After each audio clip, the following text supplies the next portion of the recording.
From the Joy News Center.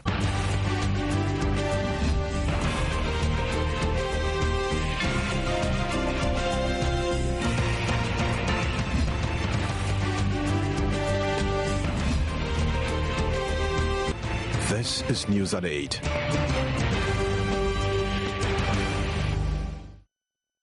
Welcome to the Primetime News Bulletin here on Joy News on Multi TV. Coming up, President Mahama inspects site for construction of the first of 50 new senior high schools promised in the first year of his administration and urges Ghanaians to be patient as he will surely deliver. Ghana Journalists Association owns up for delay in operationalization of Media Development Fund. Residents of Old Fadama caution public against referring to them as Sodom and Gomorrah, a name they believe is the reason for the many fires plaguing the community. Award of World Food Prize to 3 GM technologies signals an acknowledgement it represents the best solution to global hunger, even though many disagree. Lack of official accommodation for more than a third of police officers in the Ashanti region said to be undermining effective policing. We also have business, sports, showbiz, and international news coming up in the next hour. News at 8 with Israel Lai.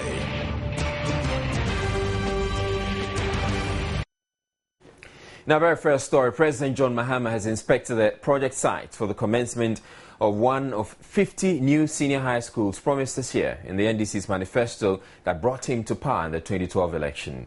Speaking with chiefs and people of Odupong, Ofako in the central region where the inspection took place, the president said his administration is only in the first gear and that it will soon be shifting into the fourth gear and urged Ghanaians to be patient. Here is Gifty Ando Apia with the details. The inspection was preceded by a community engagement program where President Mahama interacted with the people, especially school children. Citizens of Ghana in future. Can we become the president of Ghana? The 200-acre land was donated by the chief of the area, Nai Odupong Awushi Tete II. This landscape is to be used for the school complex, a courthouse, police station, hospital, and district offices for the Ewutu Senya municipality. In a speech read on his behalf, Nai Awushi II expressed gratitude to government. As a former teacher myself, education has always been my #1 priority. And therefore, happy with today's event. I am happy and very grateful to President John Dramani Mahama and the NDC government for delivering on their promise just 2 months after the Supreme Court verdict. I would like to plead with all Ghanaians to be patient with the government to work our various challenges out. President John Mahama said he was impressed with the land after his inspection and told the people to own the project and ensure its success. I did a friend of decentralization. A man born there, a friend of community ownership. South secondary school, see, a friend of community secondary schools. And I said secondary school, no, a walk community, no, a young there. And I say, almost so. The South School see ABC, a Modia, a year, a Yamamo, a year, a Moamasama, Yadi Shamonsa. He added, governance was a gradual process and called for patience as government works to deliver on its promises. You know, and shall say, na MPP nipa bebre ni abotre utu kwan a enye say driver dey share first I say I na kai your content second or third or fourth or fifth or ejo mo ka so mu hu hwe no me ma mo abotre o mu nya abotre ehu de o be hu na nia ye share bo nyina say ye be o Ghana ha nyame adom nyame tai chi ye be. The school complex consists of 24 block classrooms, 4 science laboratories, 2 libraries, 8 offices for heads of department, and an ICT lab. It will also include the head teacher's residence and a block of staff flat. It will be rolled out over 3 phases. The day schools, according to officials, will subsequently have boarding facilities. The yet-to-be-built schools will be the first public senior high school in the municipality and the first of the 50 President Mahama promised in his first year in office. Though the site inspection comes in the 10th month of the first year, officials insist it is not impossible. For Joy News, Gifty Ando Apia, Odupon Fako. Vice President Kwesi Mr. Arthur is in Dakar, Senegal, to attend an extraordinary summit of the ECOWAS heads of state and government. Friday's summit is expected to provide a platform for deepened reflection and discussion on all issues that are critical to consolidate the regional market. Accordingly, the agenda of the summit has been limited to 3 specific issues, namely the ECOWAS Common External Tariff, the Integration Community Levy, and the Economic Partnership Agreement. Vice President Mr. Arthur, who is accompanied by Trade Minister Haruna Idrisu and Deputy Foreign Minister Thomas Kwesi Korte, is expected back home on Saturday. The Ghana Journalists Association is owned up for the delay in the disbursement of the Media Development Fund 2 years after budgetary allocation was made for it. The Media Foundation for West Africa only this week raised questions about the delay in the operationalization of the 2 million Ghana cedis fund, which aims to raise the standard of journalism in the country. According to GJA President Afilmoni, though the funds are available, they are yet to agree on the modalities for its disbursement. The Ghanaian media has often been criticized for gaps in the execution of its duties over the years. Thus, in February 2011, then Vice President John Mahama, following a request by the GJA, announced at the 16th GJA Awards government's plans to establish the Media Development Fund. An initial 1 million Ghana cedis was set apart for the fund by the Finance Minister Dr. Kwabena Dufo when he presented the 2012 budget to Parliament in November 2011. But the Media Foundation for West Africa says it's taken too long for the fund to be operationalized. I think that I'm surprised that this concerns the media and the media is quiet, about it. I think if for nothing at all, we should be the first people to demand that we want to know, we should have transparency over this issue. If we all know the fund is sitting down because of A, B, C, D, then we put pressure on the points that are supposed to move to ensure that the funds are utilized. But at this stage, there is no information. You talk to the NMC says as far as they are concerned, the fund hasn't become operational. They've had engagement with the ministry on several occasions. The ministry is not forthcoming. The GJA says, well, as far as we are concerned, the funds have not been operational. And somebody tells you, well, but there was some laptops to the GJA, to the Primpag, and to GNA, and we think that was part of the disbursement from the Media Development Fund. And so I think that it's important that the Ministry of Information tell us clearly what is happening, and then we can then apply our energies to the areas and the sectors that we need to pressurize to make sure things happen. Given that the President said that the fund was going to be operational this year, and we are ending October, we are just left with 2 months to go, I think it is just fair that we are told the status of the fund. There have been suggestions government has not kept its word, but GJA President Afilmoni explains that is not quite the case. Since we met over it at the State House, at the Accra International Conference Center, we couldn't reach an agreement on how the fund was going to be disbursed, the criteria to be used to disburse the fund, and the trustee, a committee or a trustee to see to the disbursement of the fund. As far as the GJA is concerned, we have not yet scaled this hurdle. So this is stalling the disbursement of the fund. So until we reach a consensual framework within which to operate this fund, we believe that the right thing ought to be done. He insists disbursements from the fund must be done in a transparent manner. We believe that until such an agreement is reached on how best to ensure the transparency and accountability of this fund, we believe that things should be left as they are, because we don't want questions to be raised. We don't want our names to be sullied about any out of my offices. And as we've said, and it's best repeating, that what is worth doing is worth doing well. The amount for the fund, according to the GJA president, has however been doubled following talks between government and stakeholders in the media.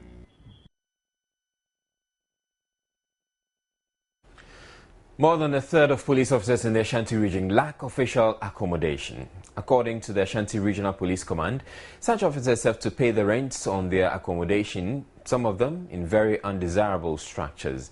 At the inauguration of the Ashanti Regional Police Management Board, Regional Commander DCOP Augustine Jennings says the challenge affects effective policing in the region. Regional correspondent Mahmoud Mohamed Noordin reports.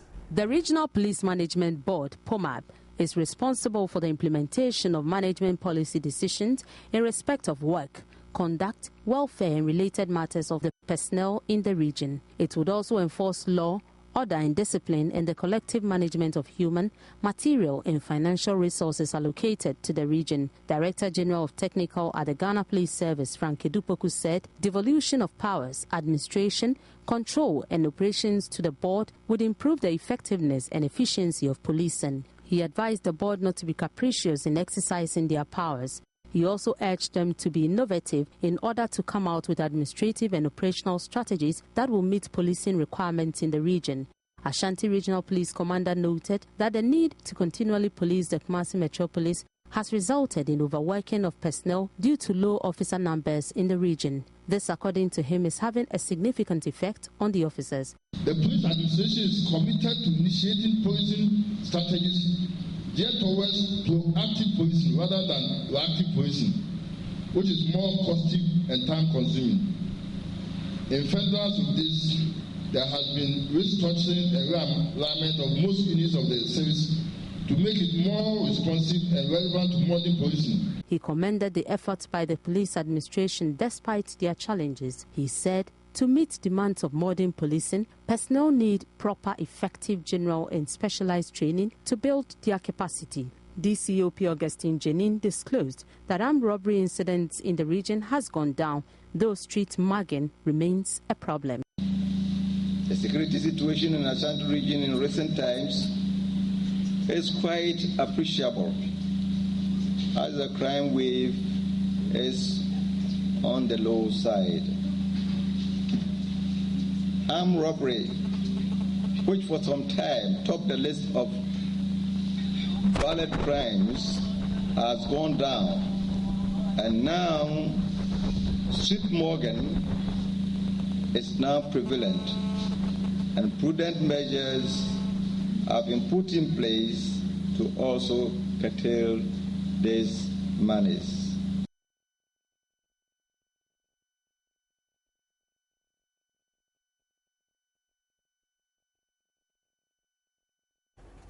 Now, one of the companies named in the alleged tax fraud evasion scandal has refuted claims of wrongdoing. Movell Company Limited, a player in the fishing industry, was cited in a daily graphic publication on 24th October this year under the headline, "Government Uncovers Massive Fraud at Bonded Warehouse," as having committed tax fraud to the tune of nearly $20.5 million. But the company says the reports are false. In a letter from its lawyer copied to Joy News, it said it has always fulfilled its obligations to the state in the close to 30 years that it has been in existence, and that it only recently received its tax clearance certificate for the year 2012. According to them, the report, which has been widely published by other media houses, demonstrates what it describes as total ignorance about activities of companies which utilize the services of the bonded warehouses and the process for the payment of taxes and import duties, explaining that companies that use the system are permitted to satisfy the chargeable import duties within a fixed period after clearance of part of the goods. It adds that at no point was there an attempt to elicit a reaction from them, an act they say is in breach of their rights. It insists that even if it owes import duties at a point in time, it does not in itself amount to tax fraud or theft, and that the alleged grant of further time by the alleged presidential task force for some companies to pay taxes owed by end of November 2013 is clearly in the spirit of boosting business in Ghana and completely defeats the allegation of fraud made in the daily graphic newspaper and on various radio and television stations.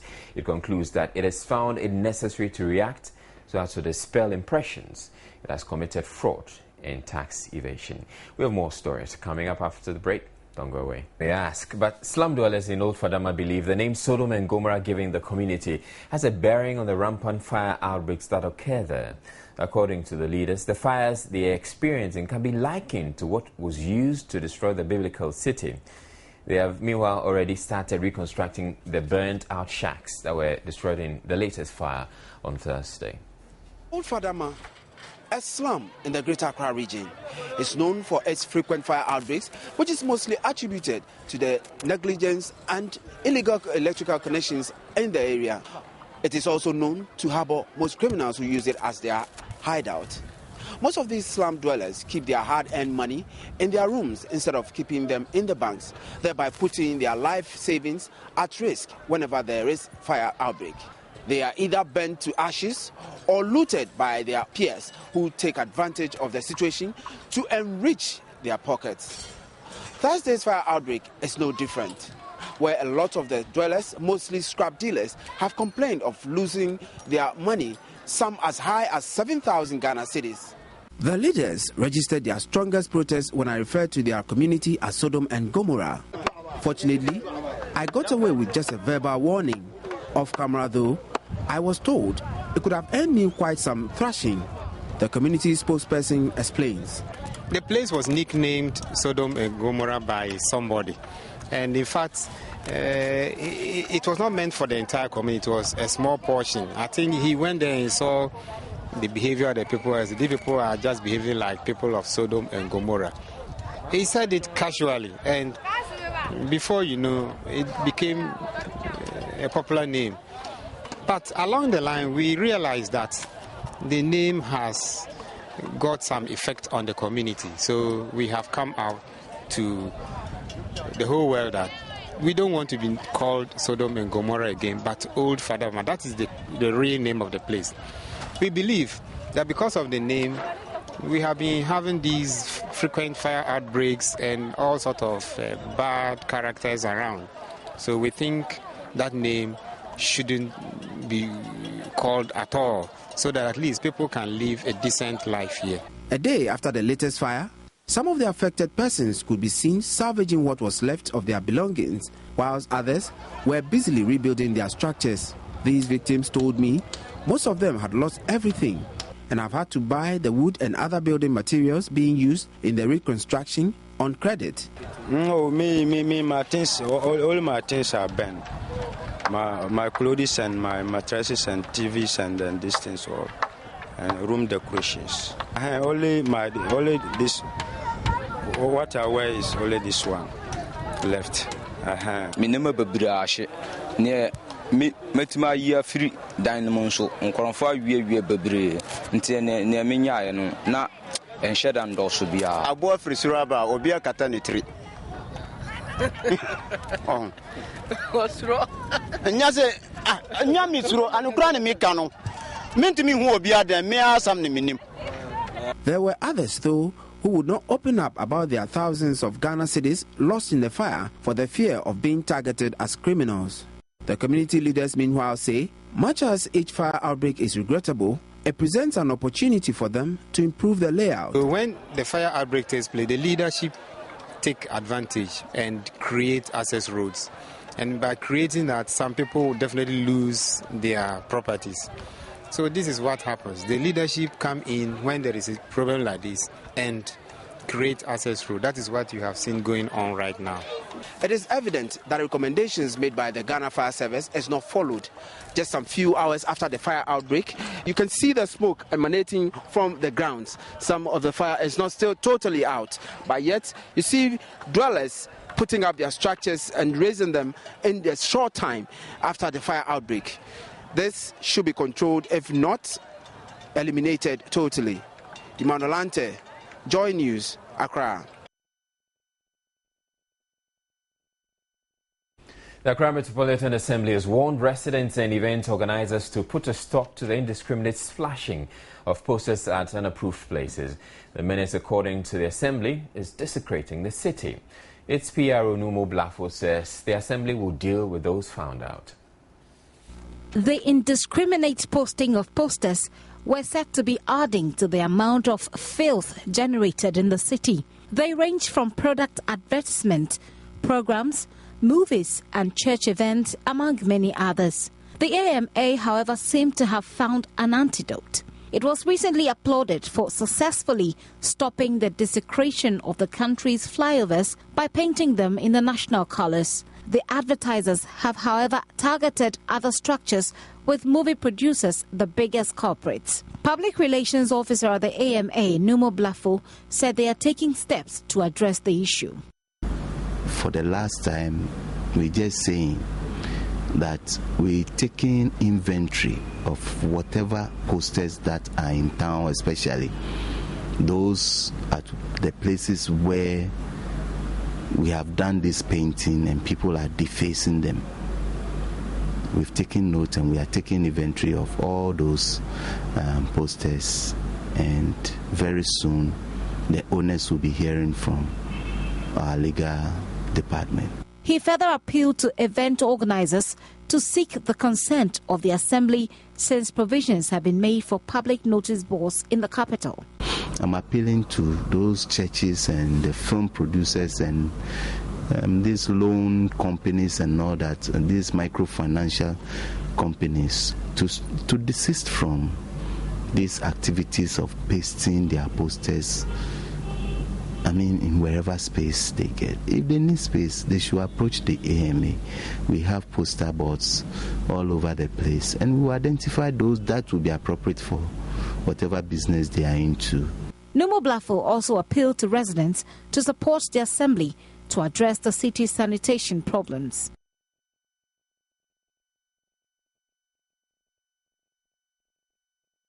Finding a solution to the biggest challenge facing the world today topped the agenda at this year's World Food Prize Dialogues in Iowa.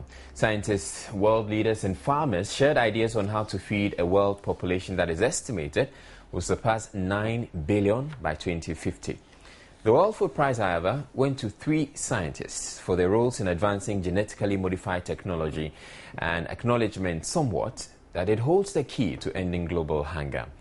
So how much of a difference will opposition to the technology here in Ghana and across the world make to its rollout? Joy News' Adelaide Arthur has more from Des Moines, Iowa.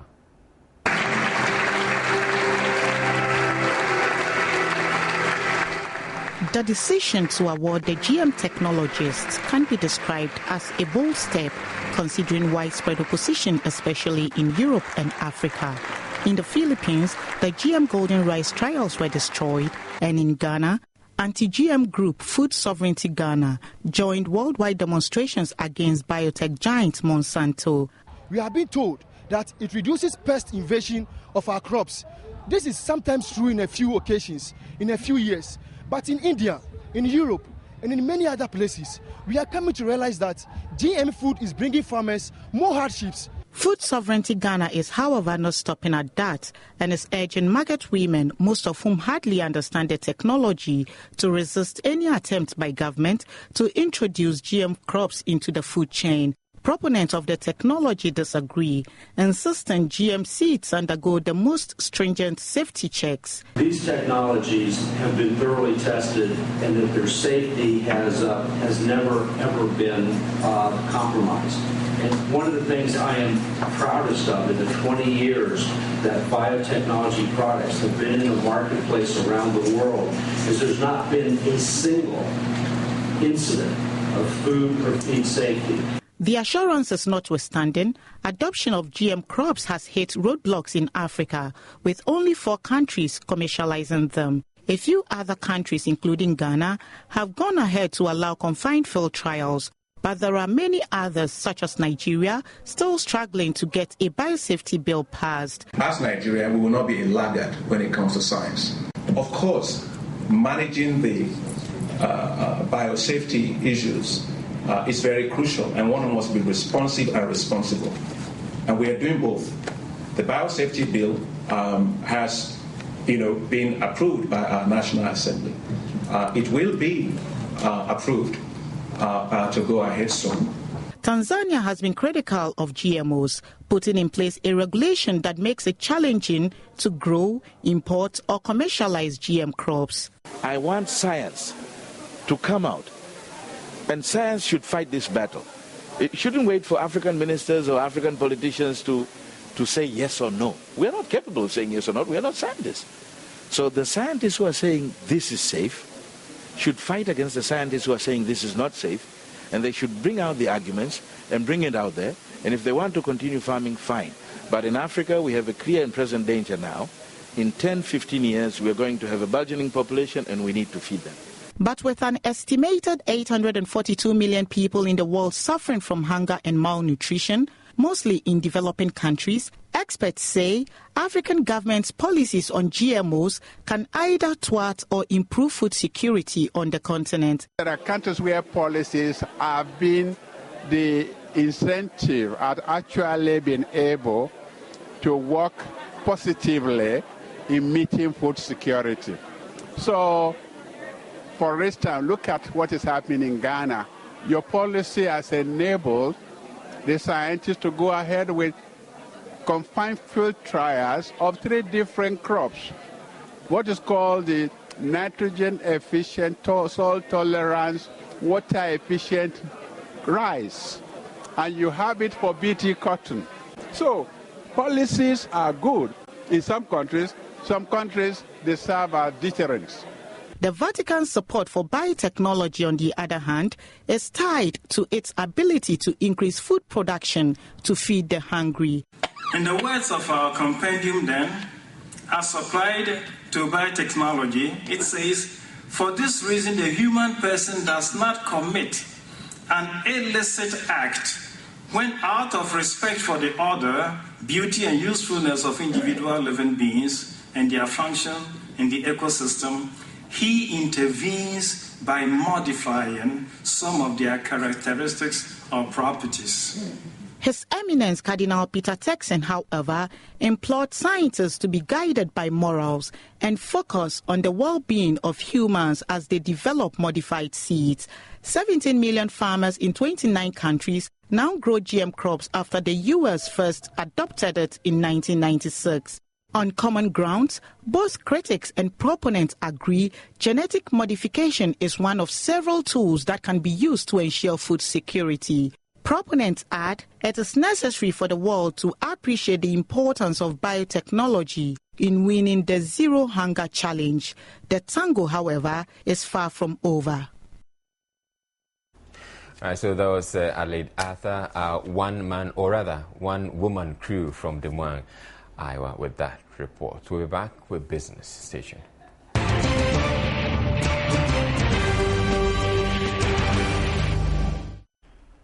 Hello there, welcome to Joy Business. I'm Abigail Adumaku-Enchi. Now, the first Ghanaian boss of Tullow Oil Ghana, Charles Darko, says he will focus on ensuring that more opportunities are offered Ghanaians who qualify to work in the oil firm.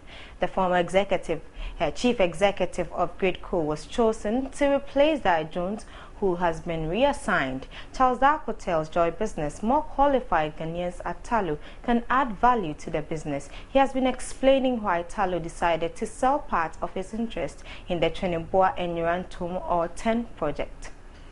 From a company perspective, on an ongoing basis, we're deepening the local presence in our business, whether it's services, whether it's staffing, and we're consistent with that plan.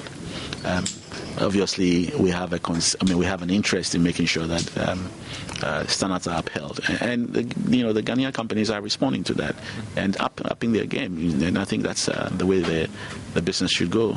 We are here to stay. We have an asset and a production and operation that is a long-term operation. The issue of the farm down is just an issue of risk mitigation, and in the business there's a lot of sharing of the pain, if you like. So you make a discovery, you confirm it, you bring others on board, and you work together. That's typical of the industry. It's got nothing to do with Ghana or any or interest in Ghana. No, we have a long-term operation here, even through Jubilee alone. Now, financial analyst Sidney Castley-Hayford has attributed the country's financial crunch to questionable contracts entered by state-owned institutions on behalf of government. He wants a thorough investigation of all such transactions and the plugging of the loopholes through which taxpayers' monies leak and the punishment of those found culpable. Sidney Castley-Hayford was speaking to Joy News about recent publications with respect to some alleged scandals at the Ghana Revenue Authority. Amongst them is the supposed 144 million cedis the Ghanaian Chronicle says was paid to Suba Info Solutions Limited over a 3-year period for no work done. The company is said to have been contracted to electronically monitor revenue generated by the telecom companies for tax computation purposes. The GRA has also been mentioned in investigations by the Presidential Task Force checking tax evasion in the loss of more than $300 million to the state. Sidney Castley-Hayford says the reports, if confirmed, are unacceptable given the present cash-strapped state of the economy. We are struggling to make ends meet. We are struggling to make payroll, and we are struggling to actually deliver services to the public, even as much as we are collecting their taxes. So if my tax revenue collecting agency is incapable of stopping a bleed of money going out of the system, then I think we have a very, very serious problem. 144 million cedis going out the door for really no good reason, and we cannot also measure what has come into the door based on this. If we have spent 144 million, then we should at least have collected or at least have recovered 144 million or more in order to make the tax collection system sensible. And what we are seeing is a dissipation of money rather than aggregation of money which we need for development. He called on government to do a thorough investigation of all parties involved and bring the perpetrators to book. Okay, let me say what we should not do, which is what I heard the presidential advisor, Dr. Bani, saying. He was saying that we are now going to concentrate all of these warehouses and shops in one place. Now, that is against free market ideas. What you don't want to do is to tell everybody to do a particular thing, like as if we are all zombies and have to do one particular thing because it suits government's way of doing things. What government has to do is to say, okay, now we've detected this, let's find out what went wrong with the Free Zones Board. Why were they not able to monitor this? Why was the GRA asleep? Who else is asleep on the job? And what else is it possible is going to happen further down the line? How much of this corruption, how much of these connections and deliberate distortions in our regulations and in our laws are there that we have not found out yet? That really is our challenge. He adds that the contract derived from the communication service tax should have rather been signed this year and not in 2010, as it was only passed July 9, 2013.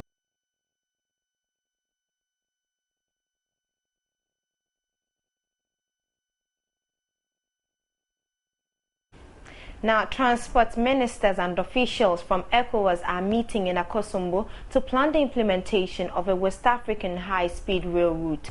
5 countries led by Ghana have so far committed to the proposed rail route, which will connect them and cut down on the amount of time spent traveling and doing business within the sub-region. Ghana's Transport Minister Jifa Atiwa, who opened the conference, expressed satisfaction at the progress made so far in the implementation of the West African high-speed rail project. Now, away from that, real estate developer Devtraco Plus is rolling out 3 more of its luxurious community dwellings after recording a huge hit with its first Farmers Place at Airport Residential Area. The properties, according to the company, will all come in classy, stylish and spacious designs, perfect for young cosmopolitan families and retired professionals alike. Devtraco Plus is a Ghanaian-based luxury real estate company that offers benchmarked luxury property sale units for locally resident Ghanaians, expatriates, Ghanaian living abroad, etc. A Devtraco Plus unit balances security, cutting-edge features, and a positive atmosphere for all clients. Its luxury properties are provided with unmatched levels of customer service and attention. This is the Palmer's Place, the latest homes Devtraco Plus is giving out. Builds exclusive development of 11 modern townhouses in a master-planned, family-friendly gated community located within a green sanctuary in the popular, vibrant and much sought after Airport Residential District of Accra. Classy, stylish, spaciously designed and equipped to an excellent level of specification, Palmer's Place offers a superb home from the ready-to-impress kitchen down to the finer details to the finish. With its sitting, the airport's residential locale is packed with shops, foodie, pits, stops and banks, so you'll be spoiled for choice whether your taste runs to family-run restaurants, boutique shops, or simply managing your finances. This is a perfect abode for young cosmopolitan families and retired professionals alike. Both are guaranteed to find delight in this gated residential haven, fully equipped with first-class amenities.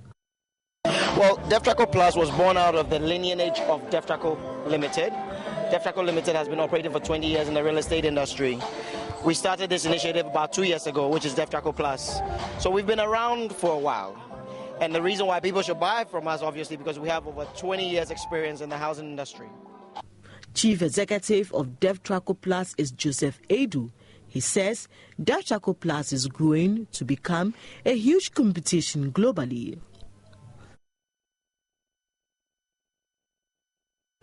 Well, that'll be all from me for this week. I'll be back on Monday with more business reports. Do have a splendid weekend.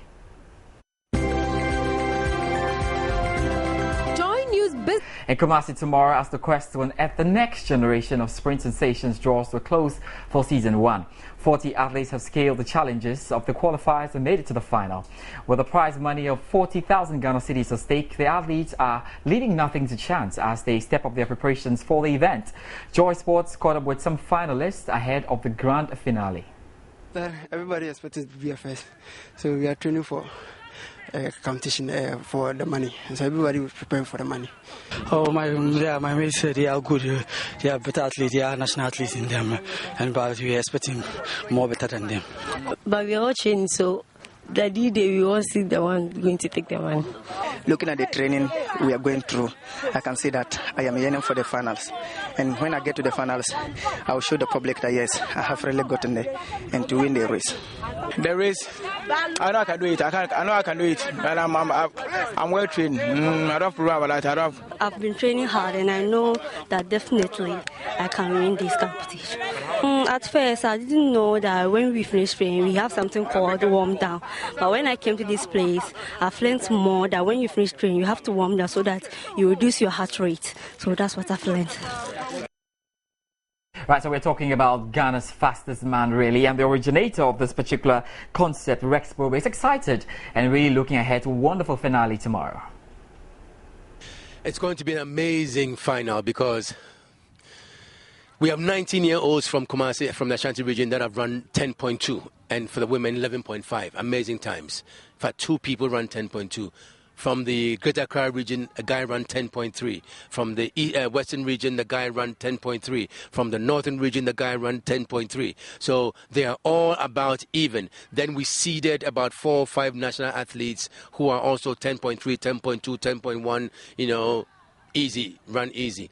So and they're checking each other out because they're all in the same cowbell house. So at the back of their mind is the 200 million, but the pride of I am the fastest man in Ghana, I am the fastest woman in Ghana 2013, I think carries more clout than even the 200 million, 20,000 Ghana cedis that we're willing to pay. And that is what these guys are going after. I applaud them. I applaud every one of them. And Ghana is behind them. We're doing this for 7 years. It's a 7-year program. So we're trying to get scholarships for the first 8 to go. We will put the rest through local programs. Next year, same, first 8 go. The rest local programs, and do that for 7 years. And after the 2016 Brazil Olympics to the 2020 Tokyo Olympics, we will have a gold medalist in Ghana. Well, there's heartbreak again for soccer fans in Accra because the West African Football Union tournament will now take place in Kumasi and not Accra as earlier announced. The National Sports Authority effected the change after their checks revealed the Accra Sports Stadium had been booked for a program during the tournament. The new arrangement will see the Barbera Sports Stadium and the Pacho Stadium of the Kwame Nkrumah University of Science and Technology host all games from November 21 to 28. and really only locally based players will be participating in that. And we know very well that Ghana's first game, which is the opening fixture, will be against Sierra Leone. Now, Kotoko are set to lose Didi Dramani in November. Adrianas have also approached Parkwesi Fabian and definitely getting themselves ahead of it because they lost their man, Jay Sapong. League leaders Asante Kotoko would lose their head coach Masaoud Didi Dramani to the Confederation of African Football later in November. The former Black Maidens coach, who was recently elevated to the position of a senior CAF coach instructor, has been selected to partake in the CAF workshop in Cameroon. Dramani will be away with the Ghana FA Technical Director Francis Otiakenting till the end of the workshop, which will bring together at least 18 instructors from CAF-affiliated countries to deliberate on new methods and draw a roadmap to enhance the African game. Luckily for Kotoko, the league will be in recess at the period while the MTN FA Cup takes its course. Assistant coach Michael Osei will take charge in the absence of coach Dramani. Meanwhile, top management members of Adriana Stars have contacted out of job coach Parkwesi Fabian to replace veteran trainer J.E. Sapong, who handed in his resignation letter. Parkwesi Fabian last coached the Ghana male under-17 team in their failed attempt to qualify for their ongoing under-17 World Cup and was a favourite to manage the 2010 Premier League champions, but eventually lost out to Sapong prior to the start of the season a few months ago. All right, so that'll be all for sports tonight. My name is George Adde Jr. Do you have a great weekend? Israel will join us with international news. Sports was brought to you in association with... The Nigerian Army says it has killed 74 suspected Boko Haram militants in a raid in northeastern Borno State. According to Army spokesman Lieutenant Mohammed Dole, the raid involved ground and aerial assault and led to the destruction of their identified terrorist camps. Northeastern Nigeria is the focus of an insurgency waged by Boko Haram in its bid to create an Islamic state. The area has been placed under a state of emergency as the army tries to crush the group. Kenya's Interior Minister has sacked 15 immigration officers as investigations into the Westgate Mall siege continue. Joseph Ololenku said the officials had endangered national security by issuing ID documents to legal immigrants. He also said the government would start repatriating Somali refugees to prevent further attacks. Still in Kenya, the International Criminal Court has told Kenya's Deputy President William Ruto he must attend most of his trial on charges of crimes against humanity. Prosecutors had appealed against an earlier decision which would have let him spend most of his time in Kenya. While he must appear at most of his trial, the court ruled he can be excused on a case-by-case basis. William Ruto denies responsibility for post-election violence in 2007 and 2008. An estimated 1,200 people were killed in the ethnic bloodshed and about 600,000 fled their homes. DNA tests have confirmed a Bulgarian Roma couple as the biological parents of mystery child Maria found in Greece last week. Bulgarian officials identified the couple as Sasha Ruzeva and Atanas Ruzev. The officials are investigating whether the mother had sold the child, a claim she has denied. Maria was found at a Roma camp in central Greece. Police noted the lack of resemblance between the blonde girl and the adult she was staying with. The couple, Christos Salis and Eleftheria Dimopoulou, have since been charged with child abduction. They have insisted the girl was given to them legitimately. That's it for international news. Hollywood actress Juliet Ibrahim is out with her own movie titled The #1 Fund. According to the actress and producer, it's must see.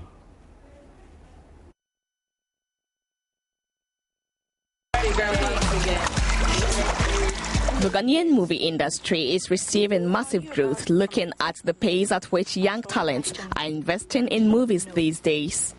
A number of actors and actresses have started producing their own movies, and the latest is Juliet Ibrahim. Juliet has starred in a number of movies, including Foreplay Reloaded and a host of others. Now, she says it is about time she took up an extra role that she can retire to eventually when she goes off the silver screens. To give back to society, let me help those young ones out there who need to be out on the screen and then produce quality movies also also be able to show off what Ghana has here, like cultural-wise, tourism-wise, out to the whole world. And that's where Jewels Productions came in.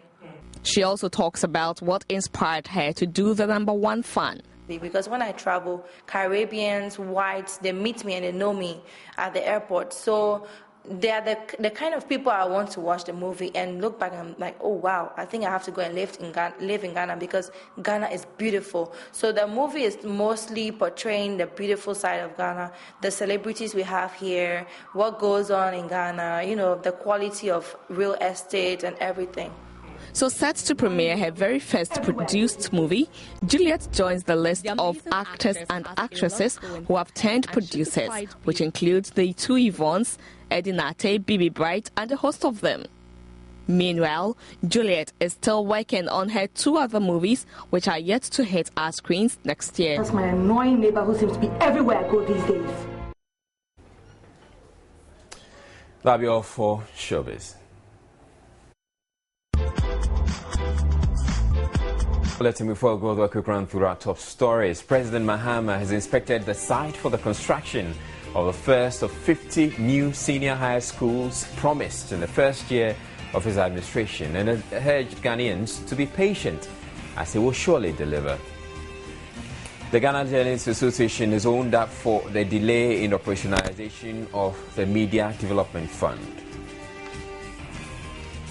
Residents of Old Fadama have cautioned the public against referring to them as Sodom and Gomorrah, a name they believe is a reason for the many fires plaguing the community.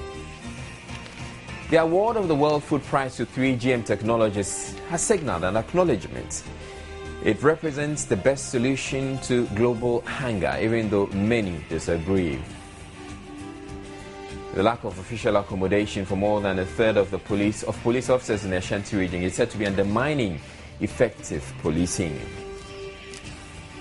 That's it for the bulletin. For more news, log on to myjoyonline.com.